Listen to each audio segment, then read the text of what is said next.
Salve família, Rod Brito na área, de volta, como é que tá? Tudo bom? Pessoal, vamos fechar essa parte de República Velha então. Vamos terminar essa discussão, tá? Nós estamos analisando o ano de 1922 e nós já vimos alguns acontecimentos deste ano, correto? Nós já vimos as questões relacionadas ao movimento modernista, a Semana de Arte Moderna. Nós já vimos o surgimento do Partido Comunista Brasileiro, do PCB, e já vimos também, naquele contexto, o desgaste gerado na eleição de Arthur Bernardes em 1922. Uma disputa ali com Nilo Peçanha fez com que ele acabasse saindo vencedor nesse contexto, tá? E garantindo para paulistas e mineiros a sua continuidade à frente da presidência da República por conta da política café com leite. Bom, só que aí surge um movimento vindo da jovem oficialidade do Exército Brasileiro, um movimento que nós chamamos de tenentismo. E nós já vimos isso, né, e discutimos que eu vou ter neste momento uma espécie de divisão dentro do próprio Exército. Então eu vou ter de um lado essa jovem oficialidade que defende uma modernização política, social, econômica do país, muito por conta da sua origem, né, vindo ali das classes médias, e eu vou ter, dentro desse contexto, uma hierarquia, né, uma alta hierarquia do Exército Brasileiro, coronéis, generais, marechais, que apoiavam o regime oligárquico tradicional, dentro daquele contexto. Bom, o movimento tenentista, né, o tenentismo, ele vem muito nessa esteira de mudanças que estavam ocorrendo naquele momento, né? Então foi um movimento que propunha reformas na estrutura de poder do país, né? Dentre essas reformas, uma reforma educacional e uma reforma ampla na questão política, com o fim do voto de cabresto, com o fim do voto aberto, instituição do voto secreto, para minimizar as fraudes que eram comuns dentro daquele contexto de República Velha. Nós já discutimos sobre isso, né? Bom, esses tenentes, esses jovens oficiais, tinham essa ideia de mudança, tinham essa ideia de transformação, mas não tinham uma base ideológica tão concreta assim.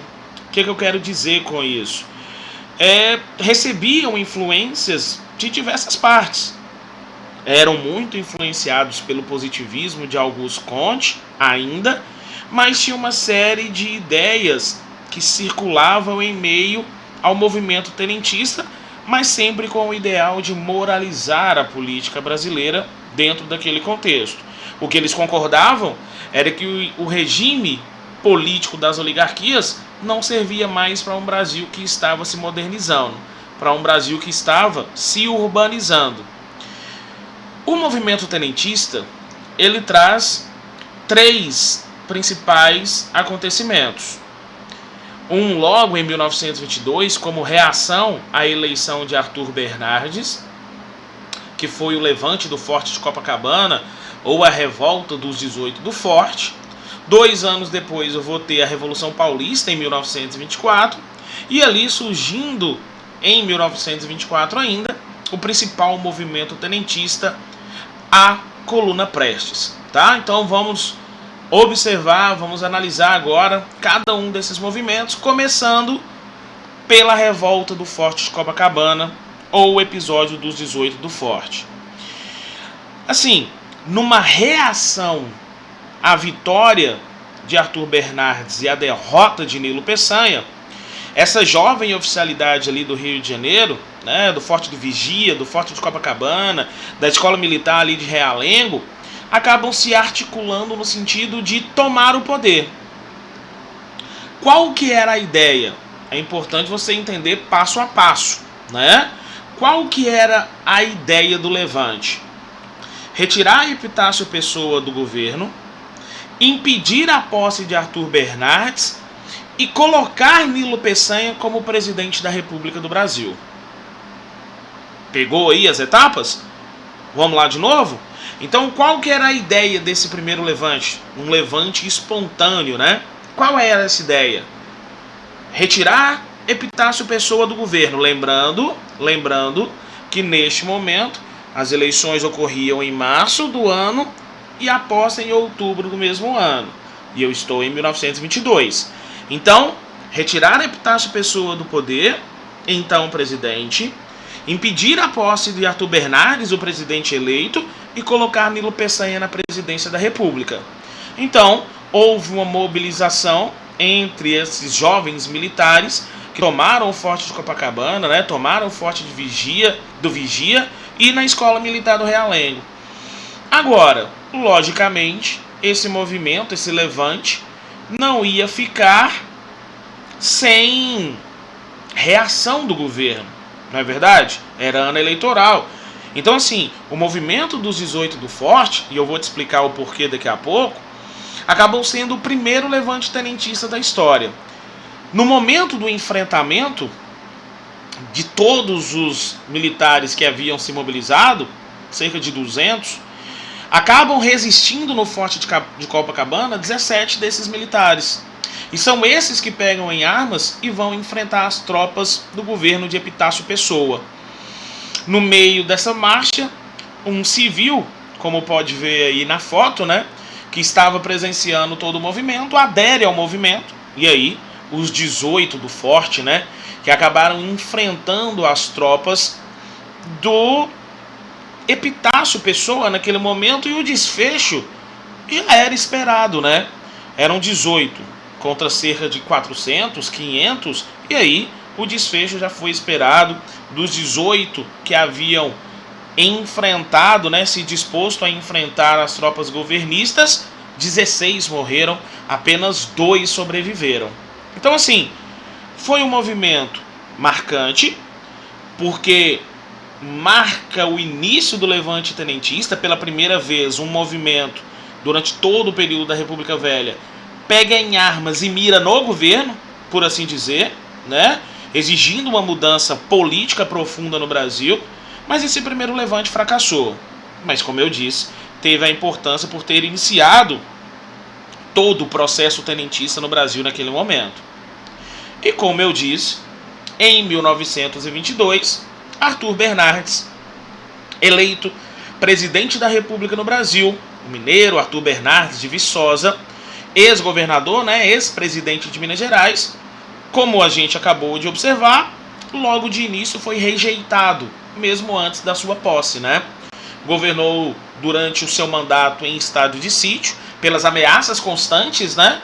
Pelas ameaças constantes ao seu governo. Então, em 22 eu tive o levante do Forte de Copacabana, em 24 a Revolução Paulista, de 24 a 27 a Coluna Prestes. Então, foi um momento político, histórico, né, da República Velha muito conturbado. Vários levantes de caráter tenentista durante o governo de Arthur Bernardes. Ainda durante o seu governo, eu vou ter, dentro desse contexto, a lei do acordo, né, para possibilitar a deportação desses imigrantes considerados perigosos no Brasil, naquele contexto, né? Então, assim, dentro dessa estrutura, eu vou ter a deportação das principais lideranças, né? Das principais lideranças do movimento trabalhista, sindical, naquele momento, tá? Faz todo sentido, porque esse movimento estava ganhando muita força, ok? Bom, seguindo ainda dentro desse contexto de movimento tenentista, seguindo ainda dentro dessa estrutura. 2 anos depois, Revolução Paulista de 1924. Mais articulados, mais organizados, desta vez, os tenentes conseguiram uma vitória expressiva, porque conseguiram dominar o governo da principal cidade, do principal estado do Brasil naquele momento. Então, durante 23 dias, liderados pelo general Isidoro Dias Lopes, pelos irmãos Távora, os tenentes dominaram a capital São Paulo, a cidade de São Paulo. Só que, como eu disse anteriormente, os tenentes, eles tinham o ímpeto, eles tinham o ideal, mas quando chegaram ao poder, não souberam o que fazer com ele. Não tinha um projeto, não tinha um plano de governo. E isso é muito importante dentro dessa estrutura, na verdade. É bom a gente entender que o levante de São Paulo, esse segundo levante tenentista, acabou gerando repercussões. Outros estados também tiveram levantes de caráter tenentista durante esse momento. O Pará, Pernambuco, Sergipe, Amazonas. Então também tiveram esse levante dentro desse contexto. Agora, como eu disse, não havia um plano de governo específico em São Paulo e o resultado já era também o esperado. 23 dias depois de terem tomado a capital paulista, os tenentes são derrotados pelas tropas governistas. E nesse momento, eu queria que você prestasse atenção. Olha comigo. Parte desses tenentes da Revolução Paulista de 24 são presos. Outra parte consegue fugir. E consegue fugir para onde? Consegue fugir para a região sul do Brasil. Eu vou ter, portanto, um destacamento que nós vamos chamar de a Coluna Paulista, liderada por Miguel Costa. Ok? Então eu vou ter essa Coluna Paulista desses tenentes que conseguiram fugir, né, ali do levante de São Paulo, e acabaram indo se refugiar na região sul do Brasil, em Paraná. Ali no Paraná, eles vão encontrar com outro grupo tenentista, vindo do Rio Grande do Sul. Que grupo era esse? A Coluna Gaúcha, liderada por Luiz Carlos Prestes. Por que coluna? Porque eles marcharam e cavalgaram muito numa coluna militar, né? Como se fosse uma coluna vertebral pelo interior do Brasil, ok? Um destacamento. E aí eu vou ter o encontro dessas duas colunas, a Coluna Gaúcha e a Coluna Paulista. A junção, a união entre os membros da Coluna Gaúcha e os membros da Coluna Paulista fizeram surgir o principal movimento tenentista da história do Brasil. A Coluna Prestes. Era a Coluna Costa Prestes, mas acabou ficando sob comando do Luiz Carlos Prestes. A Coluna Prestes acabou surgindo neste contexto, se transformando no principal movimento tenentista do Brasil, que percorreu ali por volta de 2 anos e meio, cerca de 24 mil quilômetros, 25 mil quilômetros, pelo interior do território brasileiro. É muita coisa. Ali um destacamento de cerca de 1.200 homens, era variável, né? Hora mais, hora menos, cavalgando ou andando, partiram para o interior do Brasil. E aqui agora a gente vai passar. Tem uma imagem interessante aqui. A imagem de um blindado, né? Um blindado utilizado durante a Revolução Paulista de 1924, tá? Então, um blindado aqui, ó, utilizado durante a Revolução Paulista de 24. Bom, para Luiz Carlos Prestes, havia um problema no movimento tenentista. Qual o problema? Segundo Prestes, a ação do movimento está errada. Em que sentido? Para Luiz Carlos Prestes, qualquer movimento que queira gerar mudanças de fato no Brasil, esse movimento não pode começar no meio urbano, não pode começar nas cidades. Esse movimento tem que começar no meio rural, tem que começar no campo. E faz sentido, se você para pensar. Por que faz sentido? Porque neste momento da história, eu estou falando da década de 1920, o Brasil devia ter algo em torno, nesse momento, de 28 a 30 milhões de pessoas, e a grande maioria dessa sociedade estava no campo. Não é verdade? Então, para Luiz Carlos Prestes, o movimento tenentista tinha boas intenções, era um movimento que conseguiria atingir um objetivo cedo ou tarde, mas que estava pecando, estava errando nas suas ações. Então, durante 2 anos e meio, percorrendo cerca de 25 mil quilômetros, Luiz Carlos Prestes e seus homens percorreram desde o Rio Grande do Sul, passando pelo Piauí, pelo Maranhão. Então, passaram pela região sul, centro-oeste, nordeste, sudeste, passaram pela próxima região de Montes Claros, ali região norte de Minas, passaram aqui pelo noroeste de Minas Gerais, aqui próximo ao Unaí, Minas Gerais, nessa região de Arinos, por ali. Então, houve a passagem dos homens de Prestes e seus homens nesse território. Daqui a pouquinho eu mostro o mapa para você, tá? Um outro ponto importante, Luiz Carlos Prestes, como eu disse, foi um desses que recebeu influências de vários lados. Recebeu influência também dos ideais marxistas, né? Dos ideais de Karl Marx, né? Do socialismo marxista e de Engels, né? Então ele tinha toda essa ideia, essa utopia de construir um Brasil melhor, conscientizando a sociedade, conscientizando a população, numa tentativa de colocar um fim à república oligárquica, partindo do interior para as cidades. Agora, por que isso foi uma grande utopia? Porque foi algo que na prática não se realizou. Luiz Carlos Prestes, que era conhecido, né, foi apelidado de o Cavaleiro da Esperança, ele e seus homens tinham como ideia sair pelo interior do Brasil conscientizando essa população. Só que, claro, Luiz Carlos Prestes acabou se transformando em um inimigo público, em um inimigo do governo.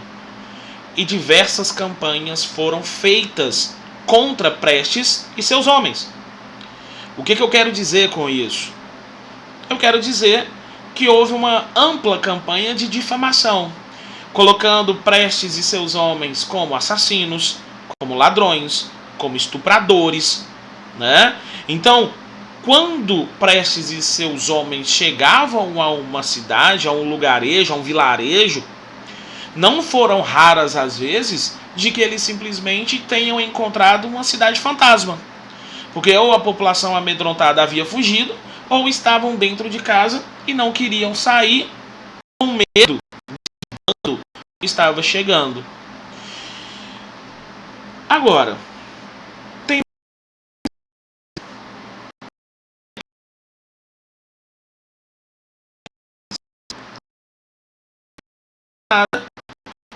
a falta de instrução da sociedade.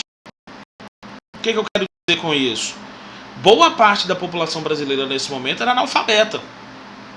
Ou seja, boa parte da população brasileira que naquele momento ouviu Prestes em suas pregações, né? em sua oratória, boa parte da população que ouviu não entendeu.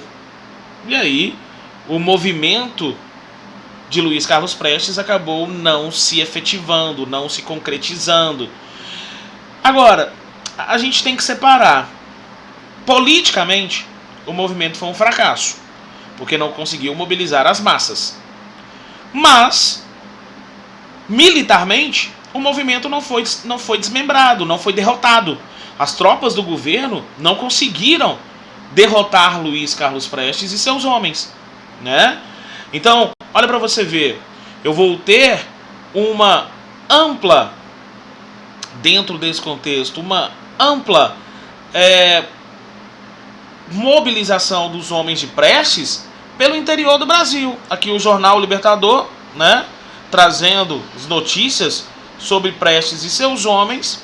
Aqui, mais ao centro, eu vou ter o mapa de onde saíram, né, da região sul, aqui da região sul, saindo em direção à região centro-oeste, passando pela região nordeste, como eu disse, pelo norte, pelo noroeste de Minas, voltando ao centro-oeste e acabando se exilando fora do território brasileiro, acabando se exilando na Argentina, Paraguai, Uruguai. Então, assim, militarmente não foram derrotados por 2 anos e meio, mas não conseguiu efetivar o seu projeto, né, de mobilização social dentro daquele contexto. Aqui eu tenho Prestes em 3 momentos, né? Eu vou ter Prestes lá no canto esquerdo durante... É uma contradição, eu vou alterar a ordem aqui. Aqui no canto direito eu tenho Prestes durante a coluna, mais jovem. Lá no canto esquerdo eu vou ter o Prestes durante a Era Vargas, como um dos principais líderes da Aliança Nacional Libertadora, da ANL, que a gente vai ver mais à frente. E no centro, e ao centro, né, já com a idade mais avançada, já o Luiz Carlos Prestes, já idoso. Lembrando que naquela foto do canto esquerdo, é o momento em que o Luiz Carlos Prestes ele estava na mobilização, né, na luta, engajado junto com a Aliança Nacional Libertadora, como eu disse, e era o momento que ele era casado com a Olga Benário Prestes, com a Olga, né, que acabou sendo deportada durante a Era Vargas, ela que era judia, alemã de ascendência judia, mas acabou sendo enviada para a Alemanha em meio ao auge do antissemitismo, e o desfecho vocês já sabem. Se não sabem, a gente vai ver na hora que estiver vendo Era Vargas, ok? Bom, chegamos a um momento importante agora, tá? A gente está chegando agora, então o movimento tenentista a gente para por aqui. O movimento tenentista a gente deixa encerrado nesse momento, ok? Recapitulando: Revolta do Forte Copacabana, Revolução Paulista de 1924, Coluna Prestes entre 24 e 27. Chegamos agora a Washington Luiz. Tinha sido eleito o mineiro Arthur Bernardes pela política café com leite. Agora temos o paulista, o Washington Luiz, defendendo os interesses do PRP, né? E o Washington Luiz governa o Brasil entre 26 e 30. Então, assim, as duas frases iniciais desse slide acabam dando meio que o tom do que foi o governo Washington Luiz, tá? O que eu quero dizer com isso? Olha a primeira frase: governar é abrir estradas. Então faz todo sentido num contexto de segunda metade da década de 20, dinamização do espaço urbano, dinamização dos transportes, né, de pessoas e de cargas. Então, governar é abrir estradas. E ao mesmo tempo, a segunda frase mostra bem qual setor da economia que tinha importância e privilégios dentro do cenário econômico brasileiro. Por que eu estou dizendo isso? A questão operária é um caso de polícia. Então, por mais que eu estivesse tendo neste momento um desenvolvimento industrial, ainda muito lento, mas eu já tinha um desenvolvimento industrial e o desenvolvimento de um operariado, e nós vimos e sabemos que o movimento operário começou a fazer uma série de reivindicações desde 1917, né? A grande greve de 17. Para o Washington Luiz, a questão operária é caso de polícia. Não tem esse negócio de ficar cruzando os braços, não tem esse negócio de ficar reivindicando melhorias, não tem esse negócio de fazer greve. Não. Cruzou os braços, desce a borracha. Coloca a polícia, o efetivo na rua e manda controlar, manda todo mundo voltar para o trabalho. Então, assim, dando claramente a noção de que a ação política para a economia brasileira naquele período era logicamente voltada para a questão agrícola, para a questão do café, que era, naquele contexto, lógico, o nosso principal produto de exportação. E, neste momento, o Brasil está batendo recordes anuais de produção cafeeira. Milhões e milhões de sacas de café produzidas anualmente. Muito desse café não sendo consumido externamente, mas nós já sabemos que o convênio de Taubaté garantia a compra desse café excedente, não é verdade? Bom, as coisas vão mudar. Por quê? Nesse momento, o Brasil produzia algo em torno de 21 milhões de sacas de café por ano, para um consumo mundial de 14 milhões de sacas de café. Nossa, professor, então quer dizer que sobravam 7 milhões de sacas de café para o governo comprar pelo convênio de Taubaté? Não. Sobrava mais. Por que sobrava mais? Porque não era só o Brasil que produzia café no mundo. O Brasil era o principal produtor, mas não era o único. Então, dessas 21 milhões de sacas de café, boa parte dessa produção não estava encontrando mercado externo, não estava encontrando mercado no cenário internacional. Quem era o nosso principal comprador? O nosso principal comprador de café eram os Estados Unidos da América. Só que aí há uma grande tragédia, economicamente, por assim dizer. Em 1929, estoura a crise capitalista, né? A quebra da Bolsa de Valores de Nova York, o crash da Bolsa de Valores, 24 de outubro de 1929, a Quinta-feira Negra. E o Brasil, por conta disso, vê o seu principal comprador de café ter sua economia destroçada. É o período da Grande Depressão, né? A década de 30, da Grande Depressão do capitalismo mundial.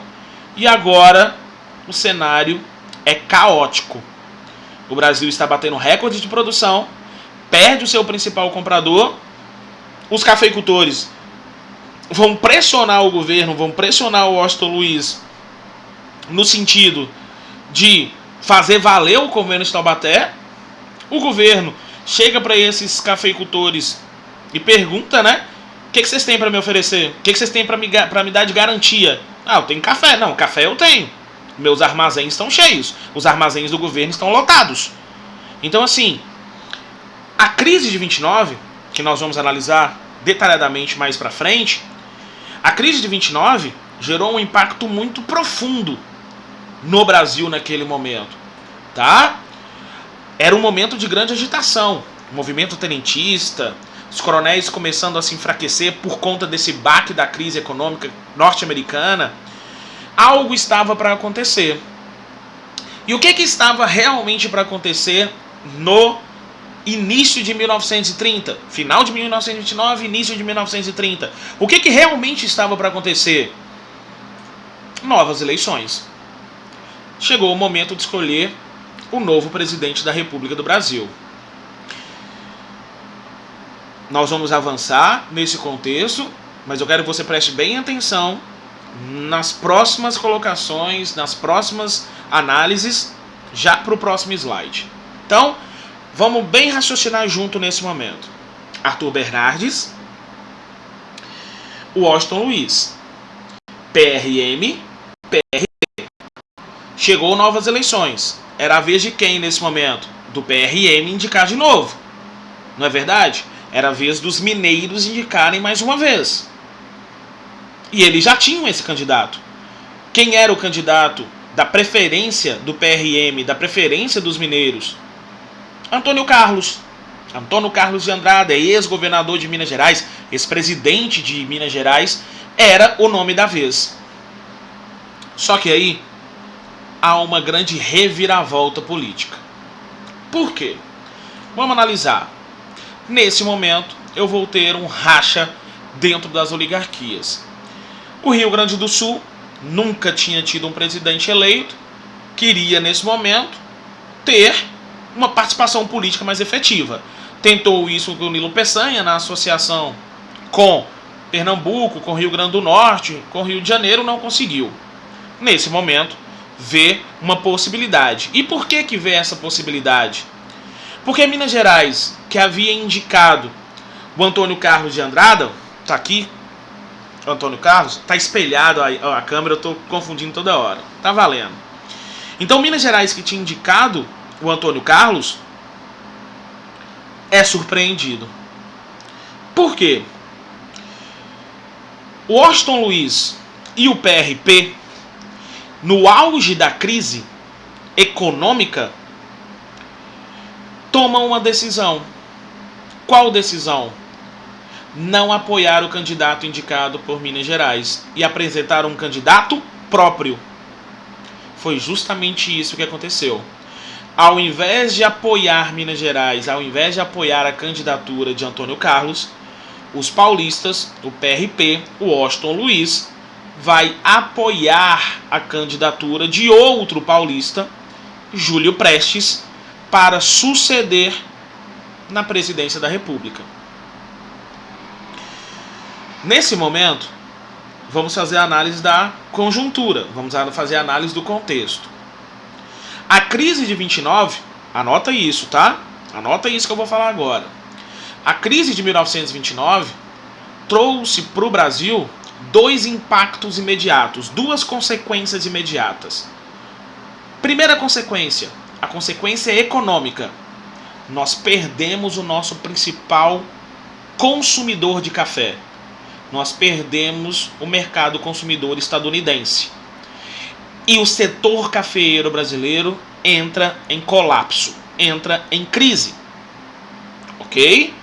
Então, primeira consequência da crise de 29 para o Brasil é a consequência econômica. A perda do nosso principal comprador de café e uma crise sem precedentes no setor cafeeiro. O convênio de Taubaté, nesse momento, foi para os ares.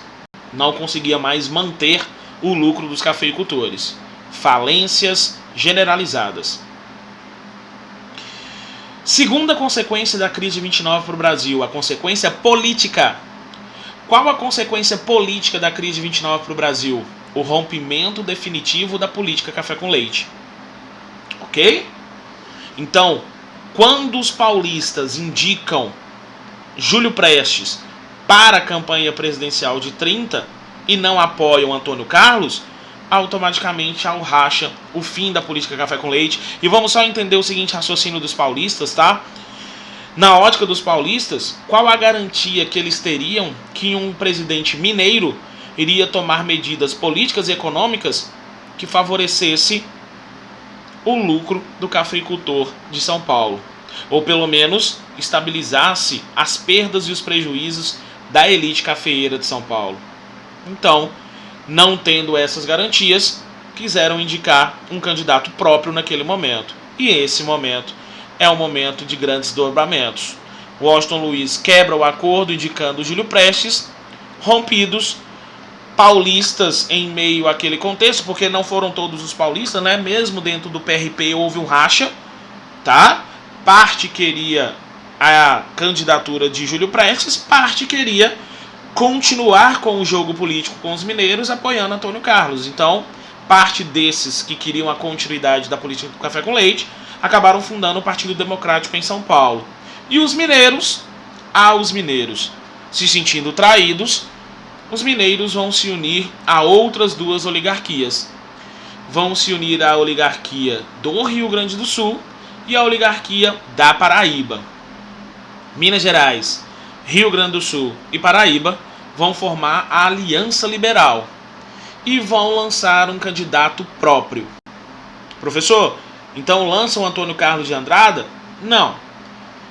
Por mais que Antônio Carlos ele seria o candidato à presidência dos mineiros, os mineiros entenderam que precisavam de alguém com maior apelo popular dentro da sociedade brasileira. E aí vão concordar em apoiar a candidatura do ex-presidente do Rio Grande do Sul, ex-governador do Rio Grande do Sul, Getúlio Dornelles Vargas. Getúlio Vargas é candidato à presidência da República pela Aliança Liberal, tendo o ex-governador da Paraíba, João Pessoa, como seu vice-presidente. As eleições ocorrem, as eleições se realizam e, por mais que houvesse fraude dos dois lados, é bom a gente entender isso, por mais que houve fraude dos dois lados, a máquina eleitoral estava na mão dos paulistas, ok? E aí o resultado das eleições, derrota da Aliança Liberal, vitória dos paulistas, vitória de Júlio Prestes. Bom, uma água e um comentário. Naquele momento, eu já falei isso algumas vezes, mas lembrando que naquele momento as eleições ocorriam no início do ano e a posse acontecia no final do ano. E em 1930 não foi diferente. Em março, Júlio Prestes eleito, a posse ocorreria em outubro de 1930. Só que em julho de 1930, uma grande reviravolta. O candidato à vice-presidência pela Aliança Liberal é assassinado. João Pessoa é assassinado na Paraíba. Questões políticas pessoais, questões políticas locais levaram a uma emboscada do João Pessoa e ele acabou sendo assassinado. Não vou entrar nos pormenores aqui porque nesse momento não é relevante. Mas entenda, a morte de João Pessoa foi o estopim que o Vargas precisava. Por quê? Porque o Vargas conseguiu convencer boa parte da opinião pública brasileira naquele momento que o assassinato de João Pessoa havia sido encomendada pelo então presidente eleito Júlio Prestes. Parte da opinião pública compra essa fake news, porque não foi, foram questões locais, como eu disse, mas parte da opinião pública compra essa fake news do Vargas e começa a se organizar no Rio Grande do Sul um movimento, contando com o apoio de bases tenentistas, contando com o apoio de outros setores da sociedade brasileira que a gente vai ver mais à frente, né? Quando a gente for analisar o próximo momento político do Brasil, daqui a pouquinho eu falo. E aí, partindo do Rio Grande do Sul, partindo da Paraíba, partindo de Minas Gerais, partindo do Rio de Janeiro, grupos armados, tropas lideradas por Vargas, acabam se encontrando no Rio de Janeiro. Esse episódio, essa mobilização, é conhecido como o golpe de 1930. Para alguns, a Revolução de 1930. Vargas e seus apoiadores chegam à capital Rio de Janeiro e dão o ultimato ao Júlio Prestes. Ou sai por bem, ou sai por mal. Júlio Prestes, que naquele momento estava para ser empossado, entende que não tinha condições de resistir a esse movimento que havia ganhado força ao longo desses meses, né, entre julho e outubro de 1930, e o Júlio Prestes acaba saindo da presidência da República, não chega nem a tomar posse, forma-se assim uma junta governativa, né, ali entre os principais líderes do movimento.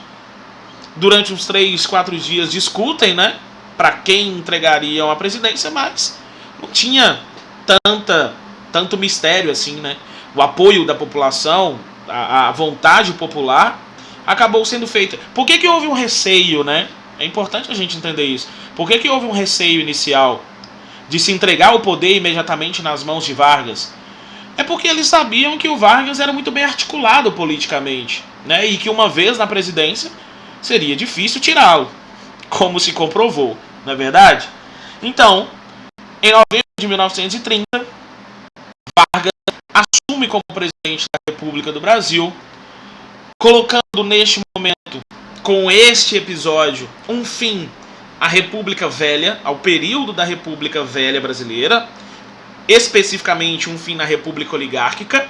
Então, a República Velha, para a gente fechar, se dividindo em dois momentos, de 1889 a 1894, República da Espada, Marechal Deodoro, Marechal Floriano Peixoto.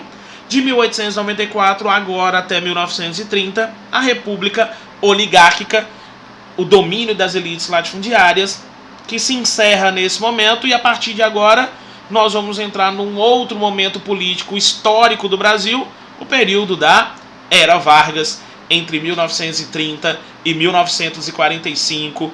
Logo de cara, o Vargas disse que assumia o governo, a presidência, apenas para estabilizar o país, é o que fica conhecido como governo provisório, mas o provisório acabou durando 15 anos logo de cara. Então o período da era Vargas se estendendo no governo provisório, governo constitucional e Estado Novo de 30 a 45. Como nós já sabemos, ele volta em 51, fica até 54, quando há o desfecho fatal, né? Que nós já sabemos, não vou falar para não dar o spoiler, porque quem não sabe vai ter que procurar, ok? Então com isso, pessoal, a gente fecha a parte de República Velha. Nós nos encontramos no próximo, na parte de Brasil, nós continuamos essa análise, mas com Era Vargas, tá? Então, um abraço para vocês, um salve para geral, tudo de bom. Lembrando que história é com Rod Brito e que é sem massagem, pai. Falou, tamo junto, fui!